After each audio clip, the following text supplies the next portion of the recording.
అగ్ని ప్రమాదాలు సృష్టిస్తున్నారు, సాక్ష్యాలు తారుమారు చేయడానికి కుట్ర చేస్తున్నారు అన్నటువంటిది తెలుగుదేశం పార్టీ చంద్రబాబు పదే పదే మాట్లాడుతుంటే, ఏదైతే మదనపల్లి లేకపోతే కనుక అక్కడికి ఏంటి మన ధవళేశ్వరం దగ్గరది ఇట్లాంటివి మాట్లాడుతున్నటువంటి వేళ కీలకమైనటువంటిది సాక్షి కొన్ని ప్రొజెక్ట్ చేసుకొచ్చింది. ఇదంతా కావాలని దుష్ప్రచారము, సూపర్ 6 హామీల నుంచి ప్రజల దృష్టి మళ్లించే పన్నాగం అన్నటువంటిది. అది హైలైట్ చేసిన పాయింట్లు ఏంటంటే, మదనపల్లి విషయంలో తహసీల్దార్ కార్యాలయం నుంచి సబ్ కలెక్టర్ కార్యాలయానికి, అక్కడి నుంచి కలెక్టర్కి ఫైళ్ల ప్రక్రియ అంతా ఆన్లైన్ ద్వారా జరుగుతుంది.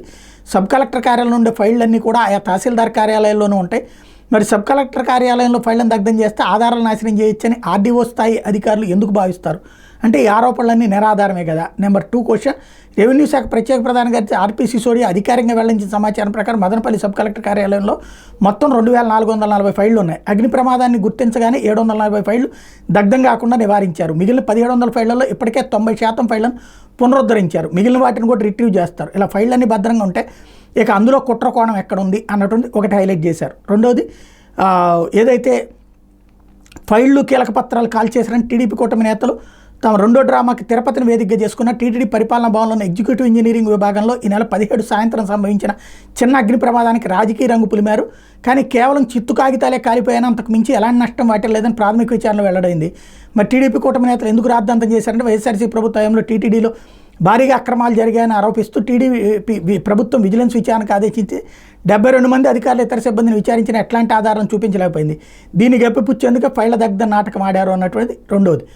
మూడో పాయింట్ వచ్చి, మదనపల్లి తిరుపతి తర్వాత టీడీపీ కూటమి పెద్దల హైడ్రామా సీన్ తూర్పుగోదావరి జిల్లా ధవళేశ్వరానికి మారింది.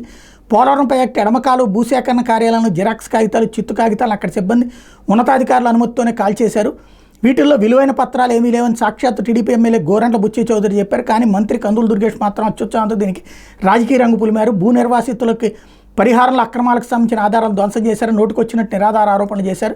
నిజానికి కాల్చినవని చిత్తు కాగితాలను జిల్లా అధికారుల ప్రాథమిక విచారణలో తేలింది.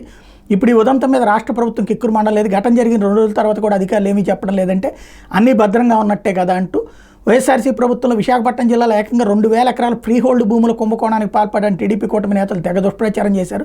తాజాగా రెవెన్యూ శాఖ ప్రత్యేక ప్రధాన కార్యదర్శి ఆర్పీ సిసోడియా ఆ ప్రాంతంలో పట్టించి కేవలం 138 ఎకరాల ఫ్రీ హోల్డ్ కింద నమోదయ్యాయని తెలిపారు. 20 ఏళ్లు దాటిన అసైన్ భూములు కొనుగోలు చేసేందుకు చట్టం అనుమతిస్తుందని కూడా ఆయన తేల్చారు. అంటే ఎన్నికల ముందు టీడీపీ కూటమి నేతలు రాజకీయ కుట్రతోనే దుష్ప్రచారం చేశారని తేలిపోయింది.